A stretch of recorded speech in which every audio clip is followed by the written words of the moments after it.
Good afternoon, everybody. G Bear, Homesteading the Desert, out here in the upper California desert. Nice warm day today, just crested at about 100 degrees, and I think it was like 99.7. And it's down to a nice, comfortable 92 right now. The sun is still up in the sky pretty high, but it's behind a cloud right now. Other than that, the sky looks pretty decent with all the geoengineering clouds up there. Anyway, what you're looking at here is this is my transfer pump from Harbor Freight that I got set up so that I could pump this 20 gallons of water up through my valve and into my shower tanks because they were getting a little bit low. And boy, I tell you, you can see that the water level up there is probably about 3 inches below the top surface right now. So I don't need opening a second barrel for that little bit, but both of these barrels are full. I had to open up the cold water valve on there because I did this at 1 o'clock and I filled it up, and I got into it at 4 o'clock to take a shower. And when I pulled that chain in there, the hot water that hit me made me jump back and say, oh my God, that's hot. So I had to open up the cold water side and let some cold water mix in with it. So just that black barrel right there, it probably had the water temperature up to, I would say, about 105, 108, somewhere in that area. It was hot enough to make you jump.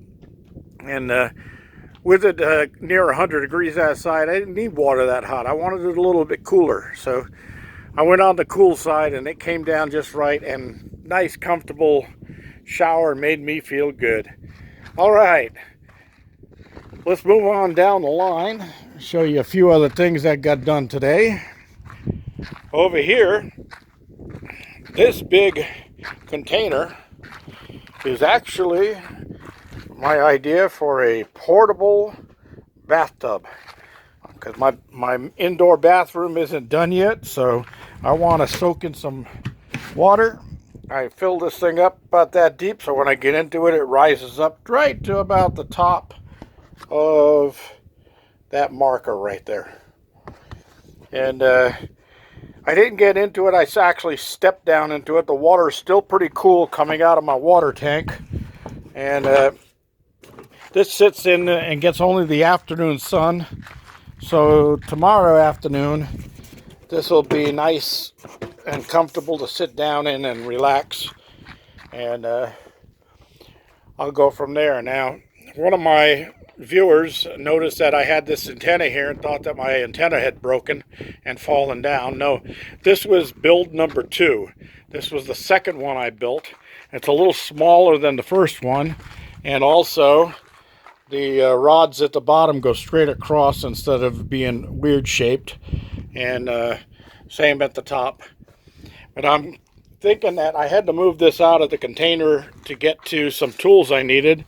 So I'm thinking about adding it up there, and I'm going to point it straight off in that direction, which my antenna app on the phone says I should pick up some more channels.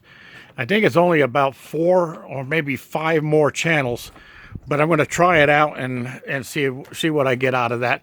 I'll tie the two in tandem so that it'll work as almost as an omnidirectional antenna. All right. And remember, when I did my homemade antenna videos, that big one up there was actually the small one picked up channels just as good as that big one up there. So having 2 of them up there, one point in each direction, might give me a little bit more. I don't really need them because I don't spend a lot of time watching TV, but I'm getting tired of some of the local channels. They've repeated shows over and over and over again, and I'm looking for something new to watch. But I can always go to my Roku. Just don't feel like watching that much TV. Just one of those projects down the line, but it doesn't take priority. Okay, I did some work on the chicken coop today, and I'll show you what I got done. As you can see, I opened up the side flaps there to get into the nesting boxes, because when I close those up, I closed some of my screws and tools inside of those boxes, and I could have crawled inside and reached through and grabbed them, but heck, I only have one screw holding them shut, so I just took the screw out and dropped them open. All right, up on the top, I got my vent covers in up there so that my ventilation for the summertime, they'll stay open like this. And you see that little cam board right there with one screw in it. Okay, that's what holds it open in the open position. When I need to shut it down, all I do is raise that up so it's aligned with the flap board there, and then those things will close right on down. And I was thinking about putting some type of a latch on it to make sure that they lock down so they don't blow open in the wintertime. But what I might do is add another crossboard about halfway out here, about 2 foot out. And then I'm going to put a removable hatch so I can take the double hatches out and get up there to work on those units, open and close them. And then when the winter comes, because I won't be opening them in the winter, I'll just put them down and I'll put a single screw in there to hold them shut. And that's it. And then when the springtime comes, I'll go inside with my ladder, step up there, lift the little center hatch out, and I can open up both of these units. Real simple. The other reason I'm doing that is my aviary wire is 6 foot wide.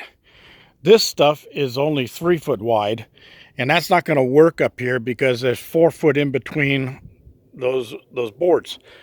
So I'm going to go with the 6 foot wide stuff, but this whole run is 14 feet long. So 2 times 6 is 12. That leaves me 2 extra feet. Hey, that's where I'll put the hatch over here. And for the hatch, I'll just use some of this chicken wire. And I may even double it up because I've got some extra. I'll just fold it in half and cover it over. But that's my thoughts on that.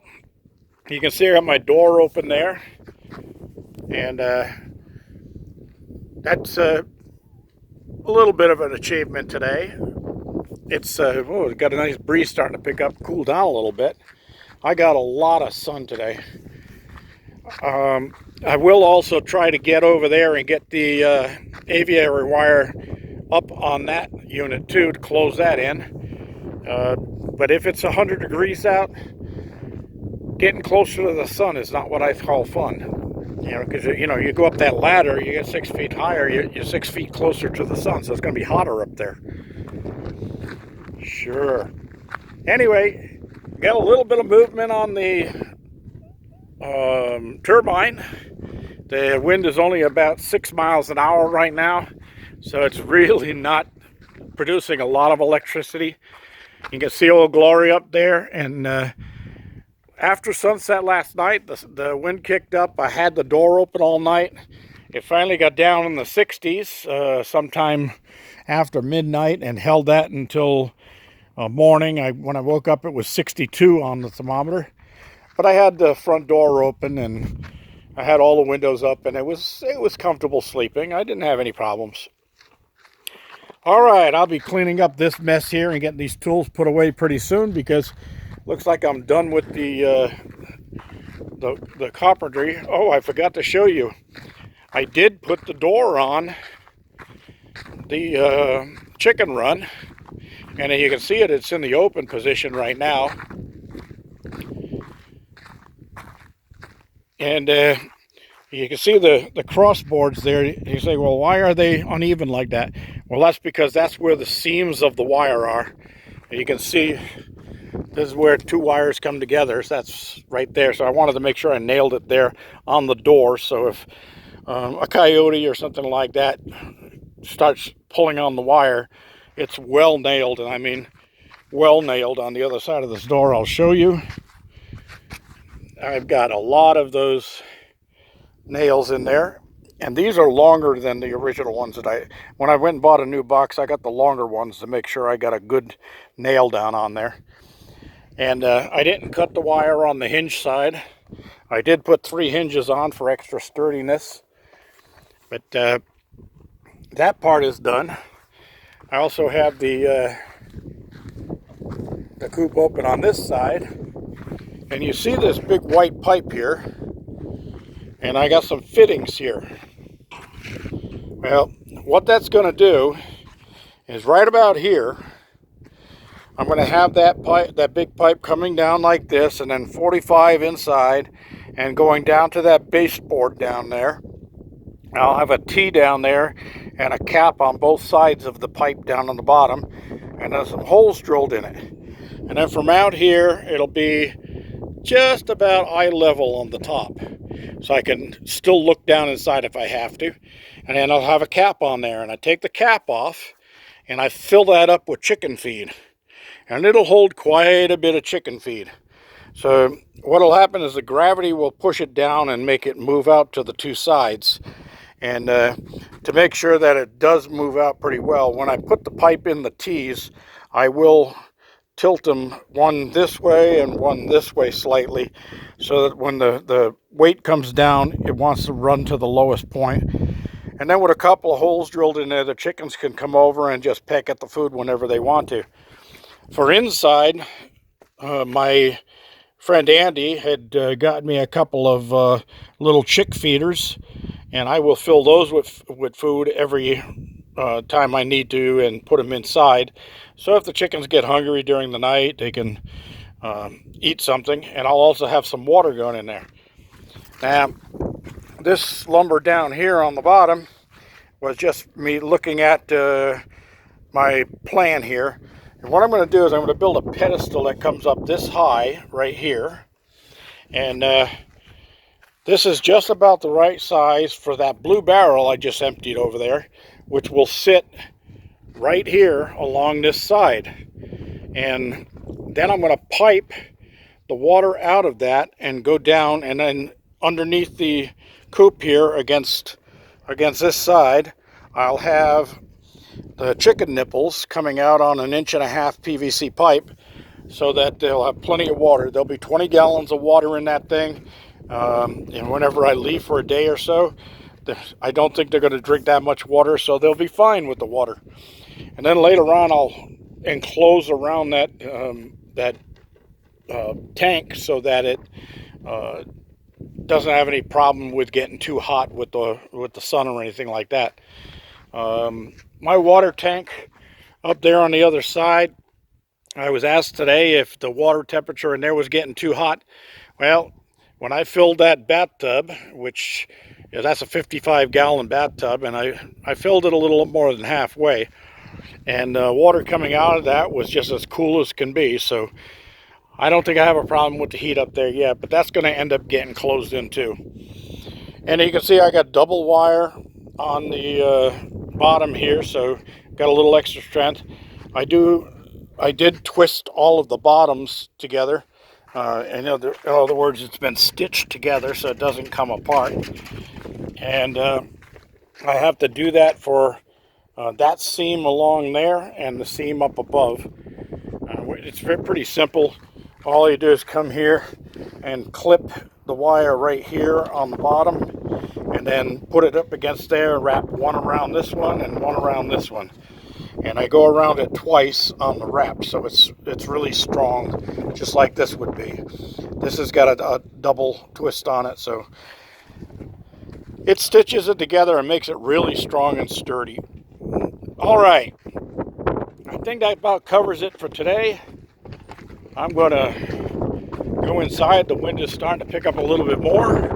You can see the flag is sticking straight out, and the turbine is moving a little better, and my antenna is doing a dance up there. I'm gonna have to put some guy wires on that antenna too, to make sure it holds up in the really heavy winds. Anyway, that's it. Talk to you all later. G Bear signing off.